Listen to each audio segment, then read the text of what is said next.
Hello guys দোস্ত, good evening সবাইকে, শুভ সন্ধ্যা।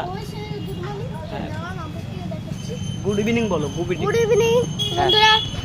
আর আজকে তুমি লেখাপড়া করছো সেটা দেখাবো তো। আর আজকে বন্ধুরা আমি এসেছি। কালকে আমি একটা ভিডিও ছেড়েছিলাম যেটা কালকে কারেন্ট ছিল না, ঠিক আছে? কালকে কারেন্ট ছিল না, ওই যে একটা ভিডিও করেছিলাম আমি কালকে। আর আমার পাপা আজকে প্রথম দিন কোচিং এ গেছে। কোচিং এ কি কি দিয়েছে? দিয়েছে দেখুন বন্ধুরা, ম্যাথ দিয়েছে। ওর দেখুন বন্ধুরা, আগে তুমি দেখো। ম্যাথ দিয়েছে, ম্যাথ করছি। আচ্ছা ঠিক আছে, তুমি এখন হিন্দি করছি দেখুন। হ্যাঁ, ওখান থেকে দেখা যাবে, ঠিক আছে। তো আর আপনারা যদি আমাদের না ফলো করবেন, সাবস্ক্রাইব করবেন তাহলে আপনারাও হবেন না সাবস্ক্রাইব, ভগবানের নামে হবে না। হ্যাঁ, আর যদি আপনারা আমাদের করবেন, যদি